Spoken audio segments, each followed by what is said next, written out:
what's the difference between micro and macroeconomics. Then I said that whatever we'll do from here onwards in our AS economics syllabus, that will be macroeconomics, right?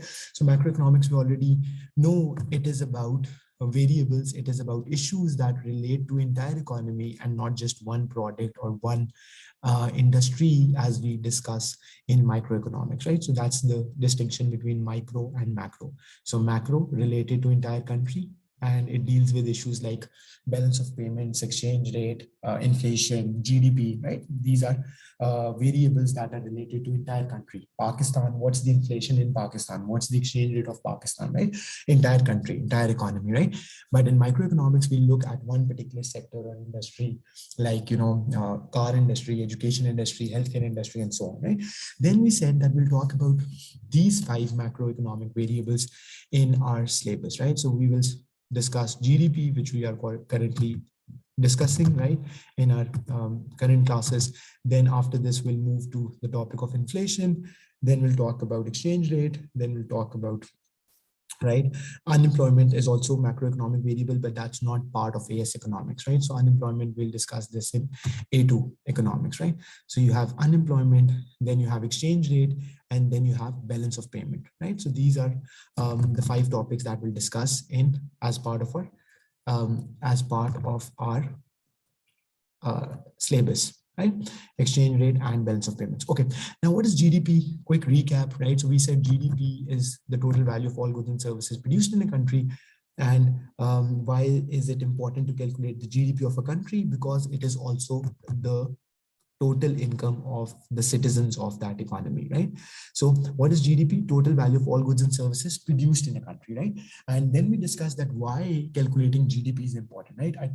Okay, we get it that it's the total value of all goods and services produced, but why is it important to calculate, right? Now, I did explain you with a couple of examples that GDP is not only the value of goods and services produced in a country, it is also the total income of all the people living in a country, right? So if you think of any business, right, whatever revenue it earns, that will be split between different people who are involved with that business. So for instance, some portion of the revenue would be going towards paying off workers' salary, that becomes income of the workers who are working in that business. Similarly, some of that amount will be paid towards expenses like rent. So rent will become income of the landlord, the person who owns that building or premises.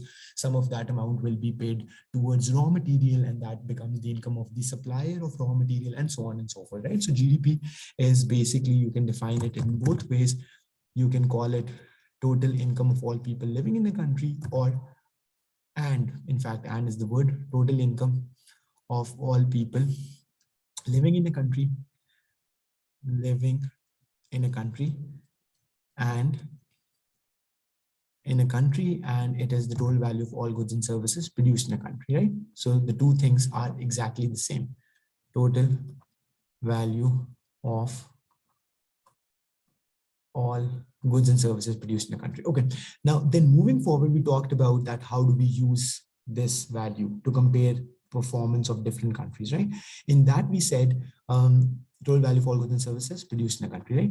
So to use GDP as an indicator of progress or as an indicator of growth, right, what we need to do, we can calculate just the value of GDP between countries, but that will not be a very good indicator. Why? Because some countries are very big in terms of resources, in terms of land, and some countries are too small, right? So a bigger country is more likely to have more GDP because it has more resources, more population, more natural resources, more land, and therefore it will have higher GDP, but not always, right? Not always, right? We do know about exceptions.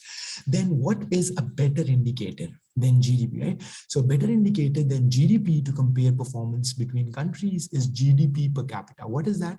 So you simply divide the GDP of a country with its population, right? So you divide the GDP of a country with its population, and that gives you, what? It gives you GDP per capita. Now that shows how much income an average person earns per year in that country, right? So let's say if Pakistan GDP per capita, we did calculate that the other day, right? So if that turns out to be $1,200 per year, this means that a typical Pakistani earns $1,200 per year. But typical meaning average. Not everyone earns this much. Some obviously earn more than this, some earn less than this. Easy? Any confusion, right? So GDP per capita is a better indicator than just the GDP. Another indicator of progress between countries could be economic growth rate. Now, what is economic growth rate? You just look at the percentage increase in GDP.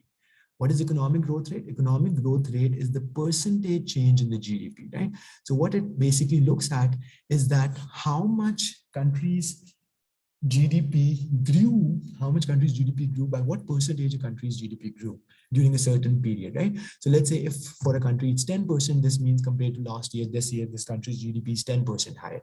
If for another economy it's 15%, this means compared to last year, this country's total value of goods and services produced increased by 15%, and so on and so forth, right? So higher the economic growth rate, we know better it is, because this means that national income or total income, which is GDP, that is growing at a faster rate. So greater the increase in GDP, the better it is, right? Okay, now this being said, today we'll start off with a discussion that we could not complete in our last class, which was macroeconomic equilibrium. Now students, think about this. We already know what market equilibrium is. So market equilibrium is about one product, and in that we look at the demand and supply for that thing, and we see that what will be the equilibrium in that market, right? One product, market meaning one product, one industry, right?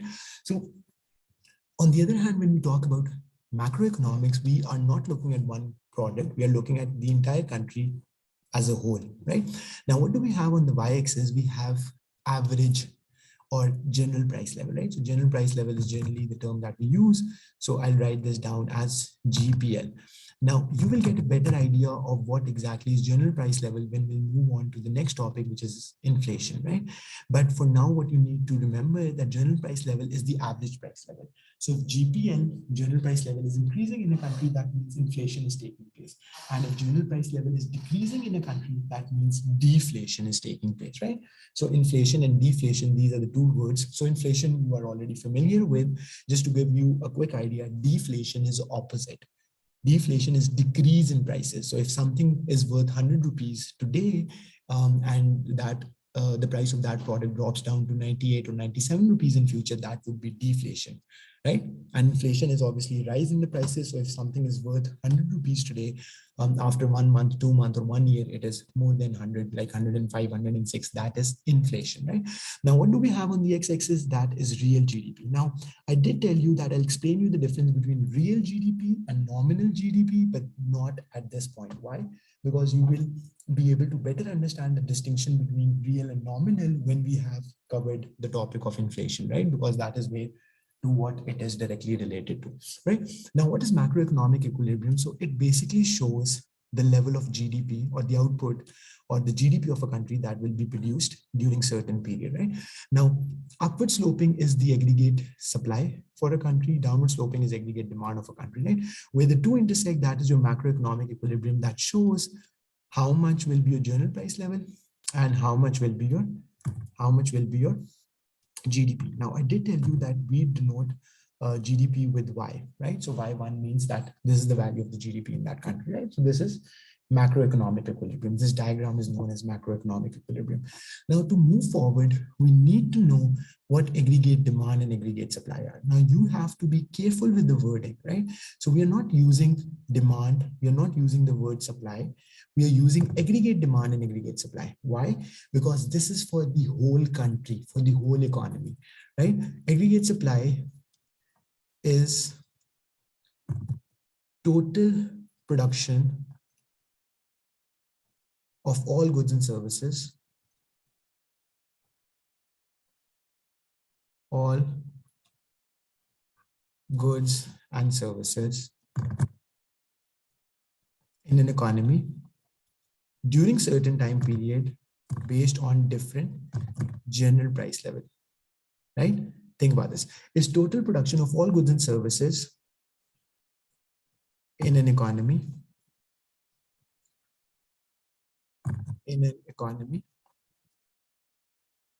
during certain time period at different general price level. I'll explain you, just give me a second. During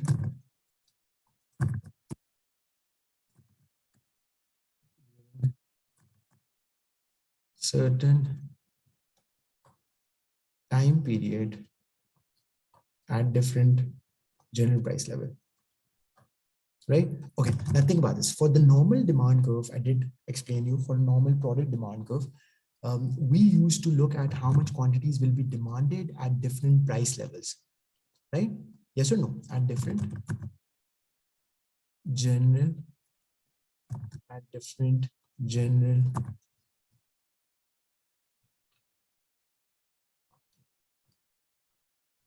price levels. Okay, now think about this. So the idea is for the normal demand curve, right?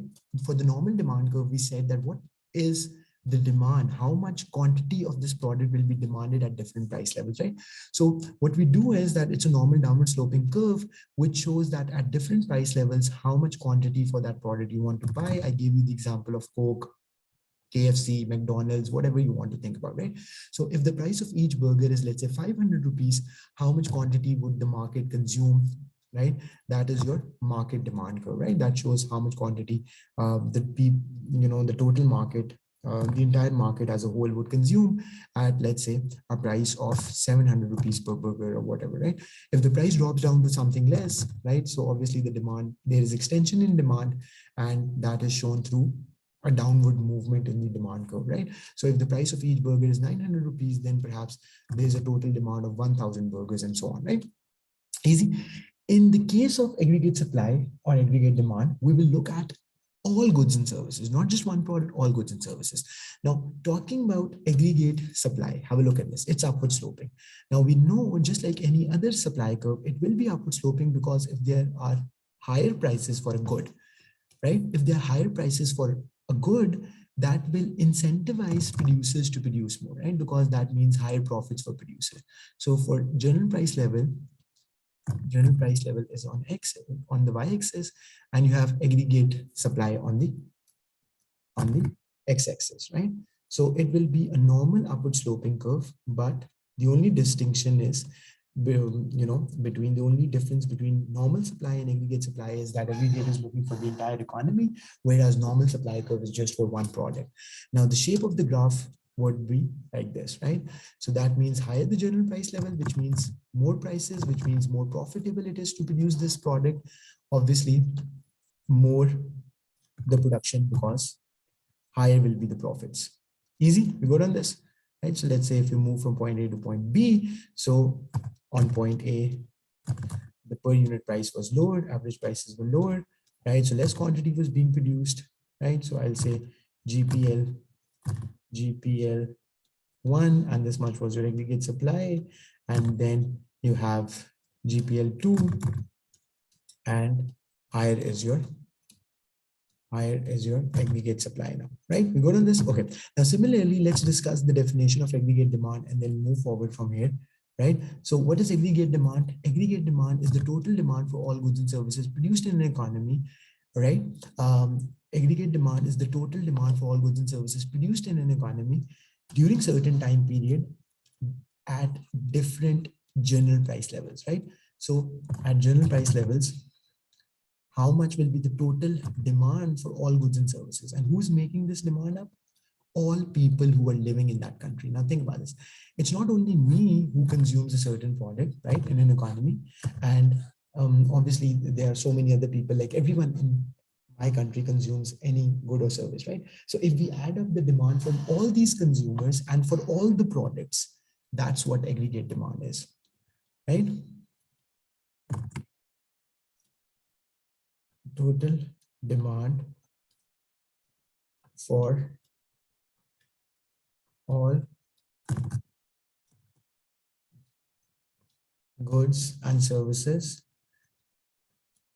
in an economy during certain time period at different general price level. For all goods and services in an economy during certain time period at different general price levels, right? We good? Okay.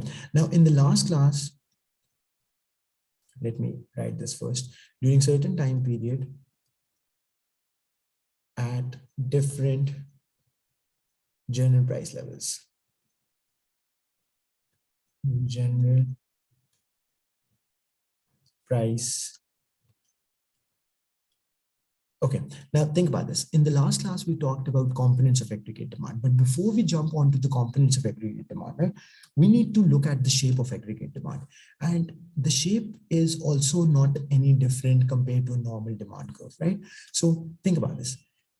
On the y-axis, you'll have GPL, general price level. On the x-axis, you will have aggregate demand. So GPL is on the y-axis, general price level, and on the x-axis you have aggregate demand, right? So it will be a normal downward sloping curve, just like a normal demand curve, right? We good? Okay. Now what it shows, have a look at this. What it shows is that at higher prices, obviously, what will consumers do? Consumers will consume less. Why? Because it's expensive, right? So it's expensive, so consumers might, try to save more. Why would they try to save more? Let me tell you what happens. Now think about this, right? To understand this point, you should think along the lines that what happens uh, on the left side, on the x-axis, you mean, right? So that is when we are showing both aggregate demand and aggregate supply. So students, think about this. So Han's question is that when do we have real GDP on the x-axis? So real GDP on the x-axis is when we show both aggregate demand and aggregate supply on the graph, right? Because that is where that is what determines the GDP. So when you're showing the graph for only one of the two things, right?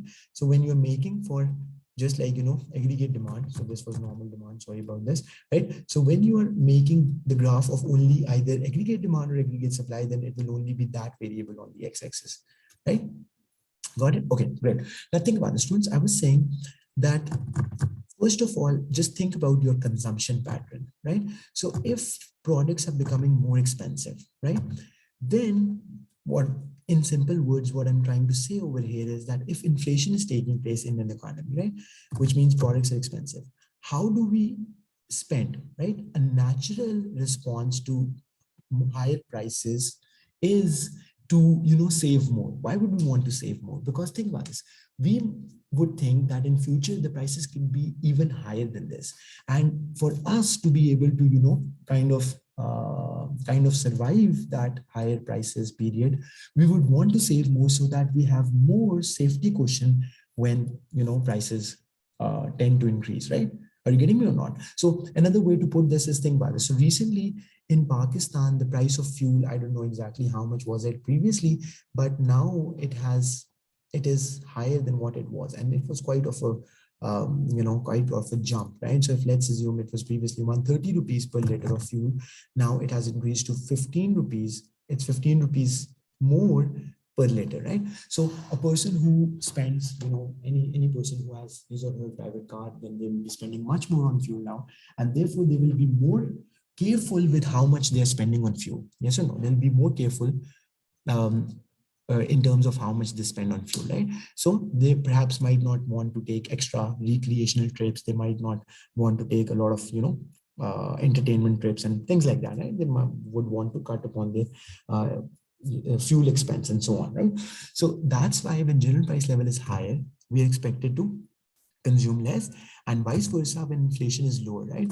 So we know that the opportunity cost of our spending is less, right? So prices are lower, we can afford to buy more, and therefore people would save less because they will be more optimistic, right? And they are expected to spend more, so aggregate demand will be higher when prices levels are lower. Okay, but this point we will better able to explain when we look at the components of aggregate demand, right? Because we know that aggregate demand is not just about consumption, right?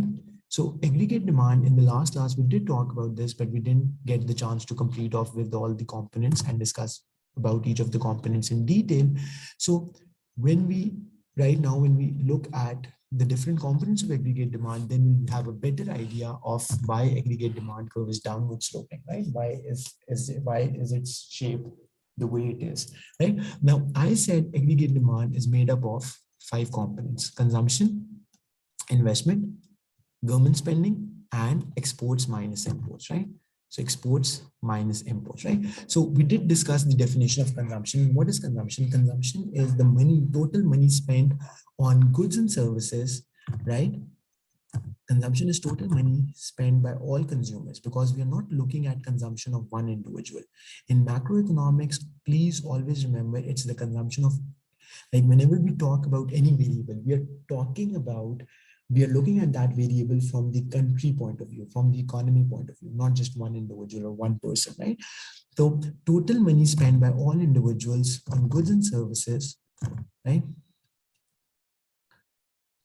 Money spent by all individuals living in a country living collectively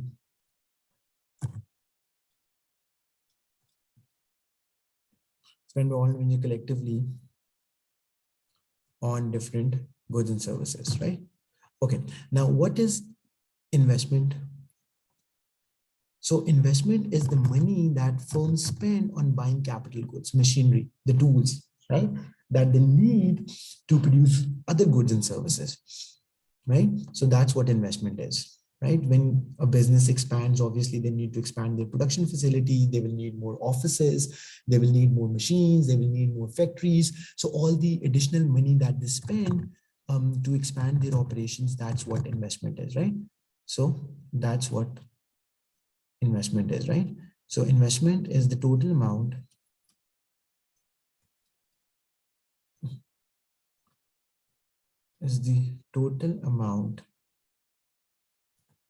spent by all firms collectively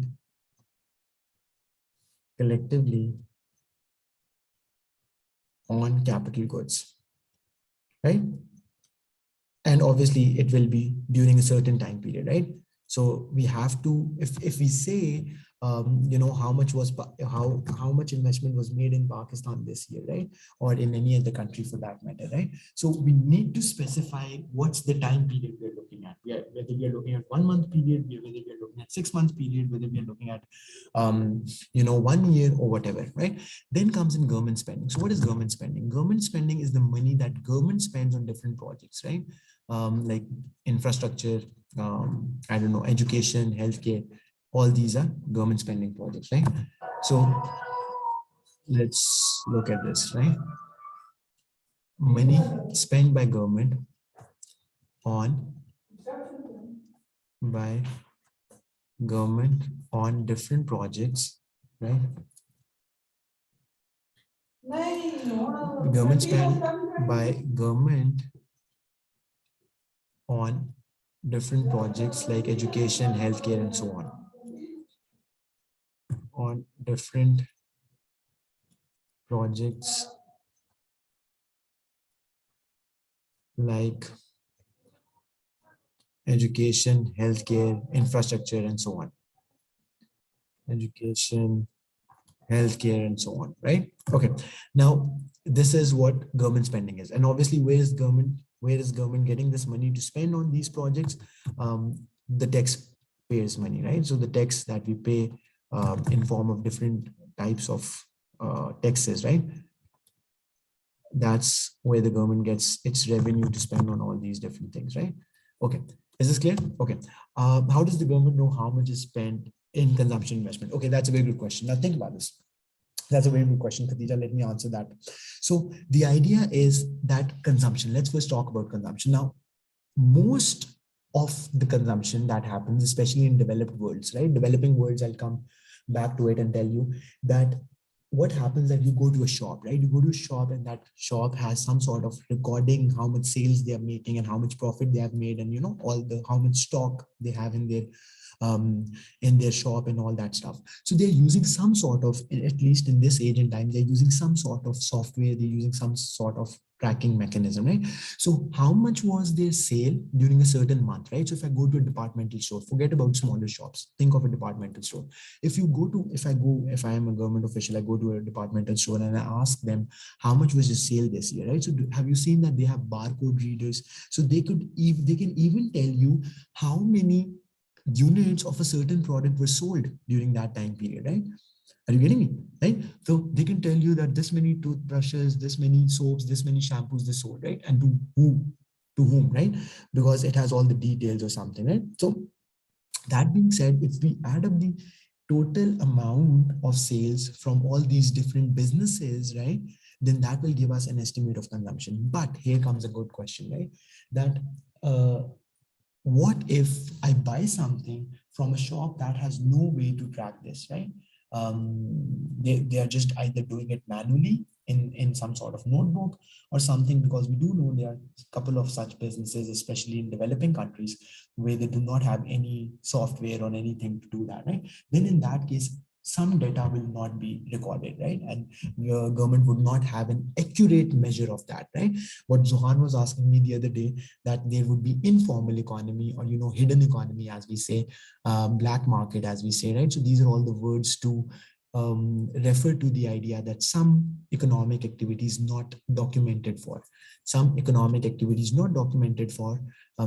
those that part of economic activity is defined as informal economy or hidden economy, right? Or black market, right? Because we don't know how much worth of transactions were made in that um, you know undocumented. So this is basically undocumented transactions. Similarly, if we think of investment, right? So investment also means when businesses are spending money on buying capital goods and all that, right? So there will be some sort of transaction documentation. What sort of documentation? I mean, there will be some receipt to it, there would be some data, so that the company that is selling that machinery or tool or whatever factory, right, how much worth of machinery they sold to another company and all that, right? So government has to get a record of that. Got it? Is this making sense, Khadija? Does this help? Right? Then you have exports and then you have imports, right? So exports is the value of goods produced in a country, right? Value of goods produced in a country, produced, value of goods produced in a country, but consumed by foreigners, but consumed, right? Obviously, so exports mean that these products are not consumed in your own home country, but by foreigners, right? So that is exports. And then you have imports, which is the opposite of exports. Great, perfect. So exports explained, imports is opposite. So these are the products, the total value of goods that were produced in a foreign country, but consumed by local consumers, right? Value of goods, total value of goods, right? And obviously that includes services as well. Sorry if I didn't include services before, right? So both, right? It's not just tangible goods, it could also be services. Produced in a foreign country,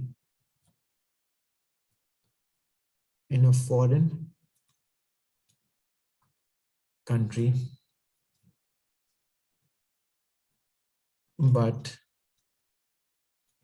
consumed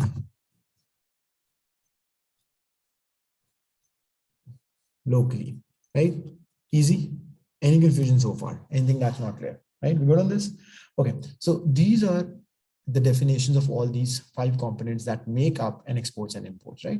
Easy. And as far as exports, recording of exports, Khadija, so if you are interested in asking that, how are exports and imports recorded again? So these are much easier to record. Why? Because whenever a country is exporting anything, whenever a business of any country is exporting something, any product to another country, then it has to go through the customs, right? So what is custom? Custom is a department of a country which looks after exports and imports, right? So how much worth of goods were being exported, shipped away, because obviously through ports it will be shipped. So what's the value of those products and all these things? So government departments directly know that. And similarly, how many, which products and what type of products and what value of goods are coming into the country, like imports, government also has a record of that, right? So this is how it happens. But again and again, I'm saying this, that no matter what, there will always be some missing information. There would be some transaction, some data that would be missing because businesses either do not disclose it or they deliberately hide it to evade taxes and things like that. So there would be some part of it that's not recorded. Okay, now we'll talk about each of these components. Now we'll talk about each of these 5 components of aggregate demand and see what factors affect each of these things, right? Because until unless we don't understand, right, what factors affect these 5 components, we can't understand what affects aggregate demand. Factors affecting components of aggregate demand. How many of you got this point? Let me repeat it for you. So I said that after identifying the 5 components of aggregate demand, right, we will talk about that what factors, what economic factors especially affect these 5 components of aggregate demand, so that we can tell what factors affect aggregate demand. Because what happens, simple example, so if consumption of an individual, right, or as a whole is affected by income, right, so income is what affects consumption, and therefore income is what will affect aggregate demand. Right? So if people incomes are increasing, what will that do? That will increase your consumption. And if one of the components, any one of the components is increasing, have a look at this. So if out of all these 5 components, let's say consumption is increasing, let's say investment is constant, government spending is constant, exports are constant, imports are constant, right? Then since even this component is increasing, overall your aggregate demand will increase, right? Is it making sense? Okay, now let's start listing all the components, all the factors that affect consumption first. So what factors affect consumption? Yeah. What factors affect consumption? Right? The income tax, obviously, income, right? Then income tax, right? So if government takes a bigger chunk of the income that you earn, that means less income is left for you to spend, less disposable income, as we say, right? So lower will be your consumption and so on, right? What else, right? Interest rates. Totally, right? So interest rate is basically interest. You must have heard the word. If not, let me tell you a little bit. When you go to bank to borrow something, right? Borrow some money, right? In any form. So think about this. Have you guys ever heard of credit cards? What are credit cards? Credit card is not your own money, right? So that's a credit facility, right? What's a credit facility? So it means that it is bank's money or someone else's money, bank's money, right? That it has given you to spend. So there is a limit of the credit card. So if the credit card has a limit of 2 lakh rupees, then someone can spend up to 2 lakh rupees during a certain time. And after that, you have to pay that money back with interest, especially if you make a later payment. If you delay your payment, then you have to pay with interest. So it is not just the 2 lakh that you will have to return. You will have to pay some interest on that. So let's say 10% of 2 lakh is, I don't know, I'm just giving you a guess. It could be higher, it could be lower. So on top of 2 lakh rupees that you borrowed, you have to give 10% of that, which would be, I guess, how much? 20,000? Yeah, 20,000. Right? Good. 14% Pakistan. Oh, that's too high. Yeah, 14%, right? We go on this income tax, interest rate, right? So if interest rates are high, that's what I wanted to tell, right? So if interest rates are higher, right? So if you, let's say for all the money that you borrow, you have to pay 14% on top of the principal amount.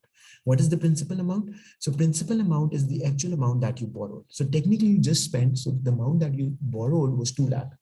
That's the money of the bank that you spend, right? But you're not only returning the principal amount, you on top of that, you're also paying interest. So higher the interest, lower will be your incentives to borrow, or like it will be more, or you will not be very comfortable borrowing, knowing the fact that in future you'll be paying a bigger, a bigger amount on top of that, right? So that discourages consumption, right? And then there are other factors, obviously. So how much optimistic you are about the future. So expectations about future. So if I'm expecting that in future there will be economic, boom, and there will be more jobs, and there will be increase in my salary and things like that. Expectation about future. right? So then I'm expected to spend more and save less, and vice versa. If I'm optimistic about the future, I spend more and save less. And on the other hand, if I'm pessimistic about the future, that in future economic activity will slow down, then I will save more and spend less, right? Easy, we got on this? Okay. Now, this being said, then you have factors affecting investment. Now, what factors will affect investment, right?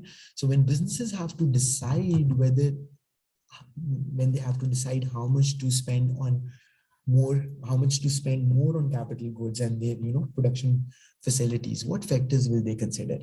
Right, interest rate again. So also, just like for consumption, in the case of investment, interest rates are also very important, because think about this, not all businesses, in fact most of the businesses nowadays, they expand their operations through loans, right? So they take bank loans and they then invest, rather than using their own profits, or rather than using their own cash, right? So by the same argument, right, if there are higher interest rates, then it will be difficult for the businesses to borrow, and therefore they're expected to borrow less and invest less.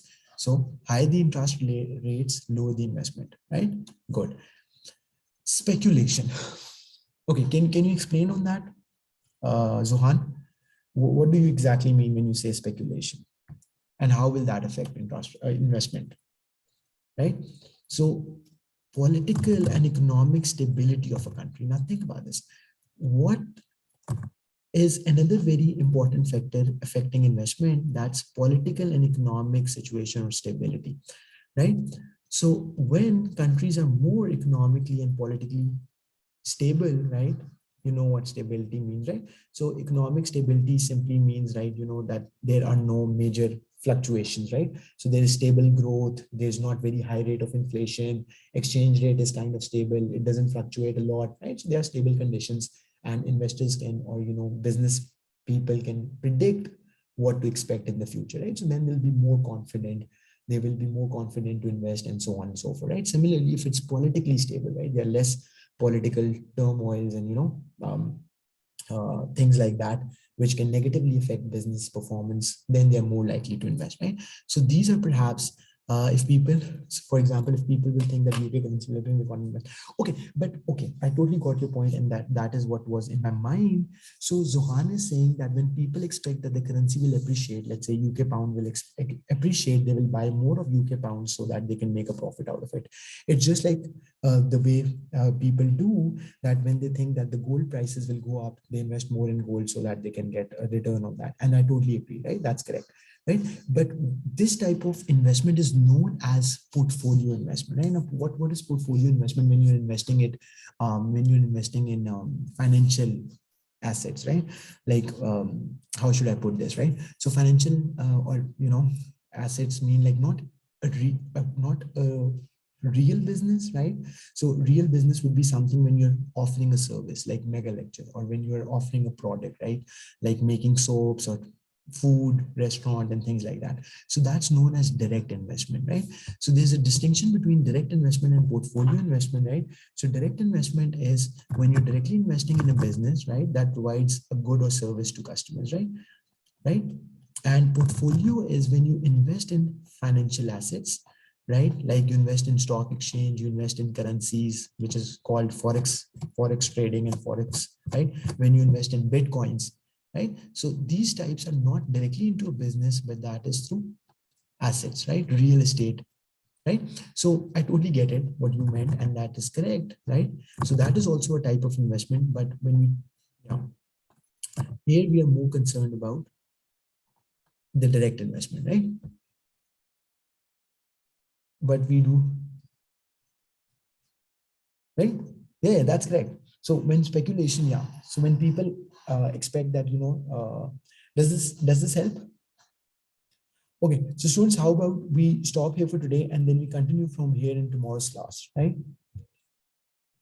Great, great, right? So I'll see you tomorrow, right? Take care. I'll communicate the class timings and then we'll continue from here, right? Okay, take care. Have a good night. Bye.